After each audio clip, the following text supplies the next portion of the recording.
Carol Ofori. Every Thursday, we unpack what moms go through.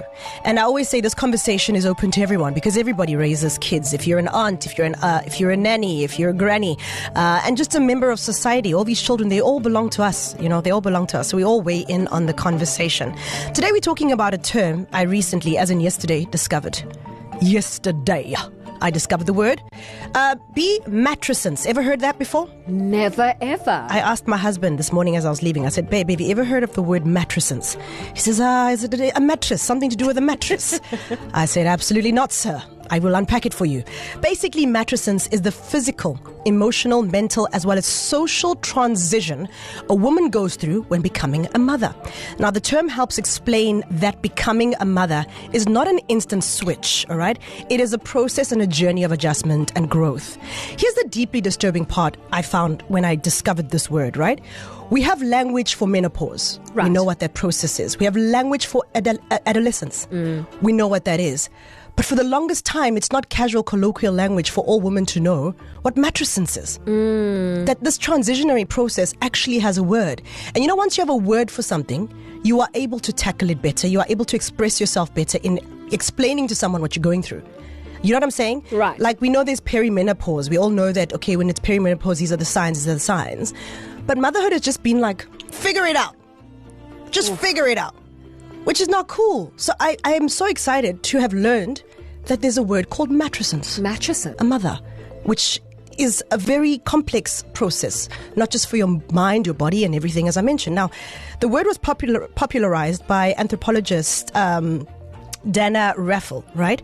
Now, here's some audio from Dr. Naomi Potter. Okay, she has a podcast. She's also an author. She's a speaker and life coach.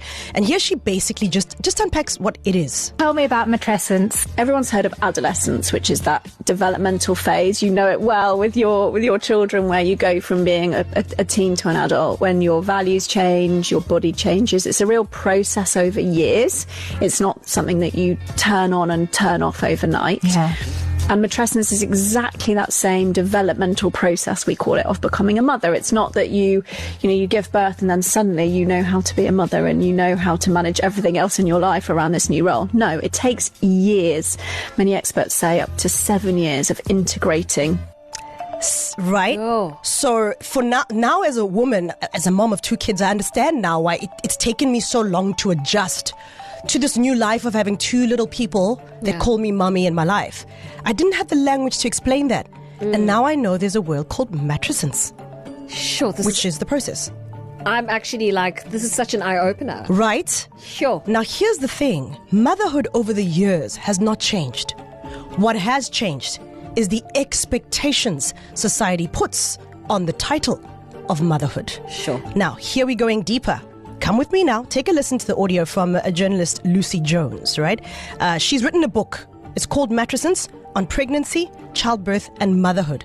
Listen to what she says about this process. There's a lot of taboo about talking honestly about the experience of motherhood and the institution of motherhood. You know, you can feel like if you complain about being a mother, it suggests that you don't love your child.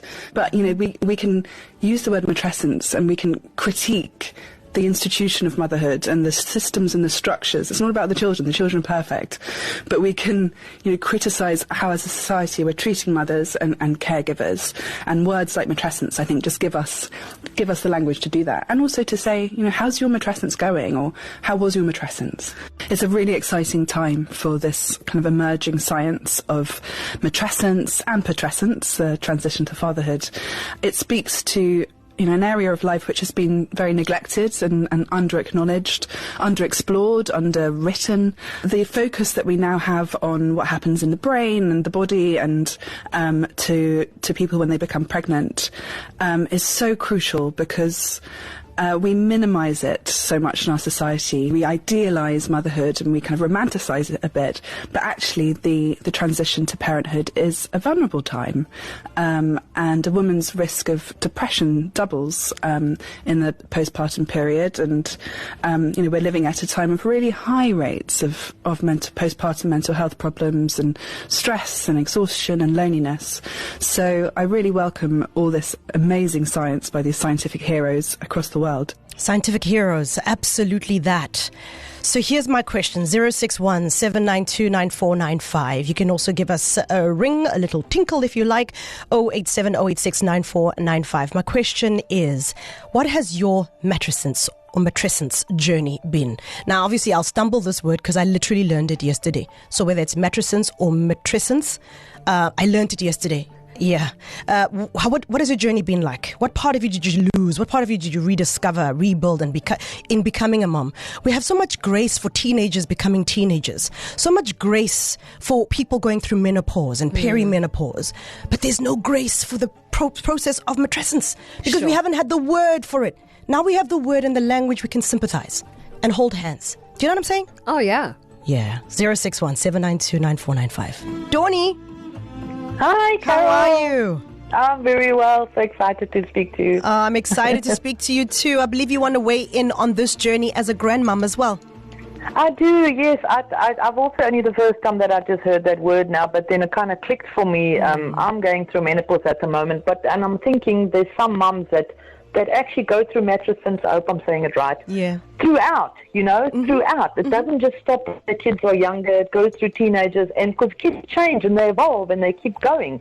So you kind of keep going through it. I don't think it actually ever ends, you know. Yeah. Like some mums go through in 5 and 6 year old, and then, you realize, oh, God, that's what I'm going through. And then, teenagers, but I feel it doesn't stop. Yeah. I feel like you keep constantly going through it, and it is difficult. Yeah. It is difficult, and I just feel for moms now, especially knowing that there's a word for it. Yeah. And you with your little ones, you're living a busy life, and you're trying to go through all these changes and the shift, and it's hard.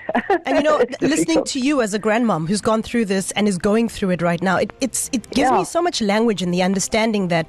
Yeah. You never stop, like you're saying. You never stop. Like my kids are like 10 and 6, and I'm like, when will this all start to feel like normal? Like, when will I start feeling like this is all like I'm swimming and I've got it all together? Because you never stop being a mom because you're going through those shifts and changes with your kids. So you think, oh my God, I'm changing with them again. I'm changing with them again. All the phases and stages and all those things. You're like. It's daunting. It is daunting. It is daunting. But thank you for your perspective. I think as a grandmom, you've added another layer for women. You think maybe when I have grandkids, I'll let go. But clearly not. Hey, Dawny? No, you don't. No, you don't. Well, thank you so much for weighing in. Thank you so much. Love your show. Thank you. Cheers. Bye. Now, the study links this to birth trauma, lack of emotional support, and of course, loss of traditional community-based care systems. Now, one important point from the study was that researchers say many South African mothers go through one of the biggest emotional and spiritual transformations of their lives, mostly wholly unsupported. And society doesn't give much grace. And I think once we have a word for something, we can all of a sudden give it attention. You have a word for something, you know how to identify it, you know how to tackle it. Now there's a word for this process. And dads, there's one for you too. It's called Matrescence. We'll talk about it in June, Father's Month. I promise you we'll do that. But as we wrap up this Mom's Month, I want you to interrogate that. So I've asked you, what has your journey been like? Hi, Carol. It's Nolene here. When I had my son in 2023, I felt I lost a lot. I felt I lost basically myself and who I was, simply because at that time I'd lost a lot of weight and none of my clothes were fitting me. I'm looking at myself in the mirror, but I don't recognize myself because I was going through a lot of hair loss and I just felt uncomfortable being in my body, and I didn't even feel like going anywhere.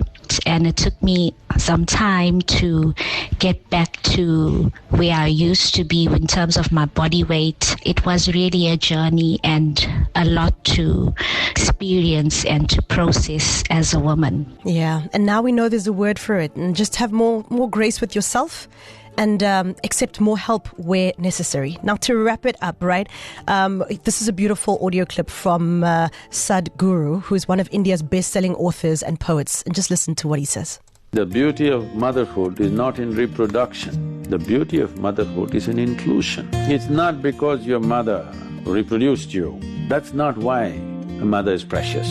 because in many ways she saw you as a part of herself. It's because of that. Suppose your mother delivered you and never bothered about you, she will be your worst enemy, isn't it? So it's not the biological process that's significant here. It is the willingness to include another life as a part of yourself. It is that beauty we are trying to celebrate with the Mother's Day. Carol Ofori, weekdays 9 to 12 p.m, East Coast Radio.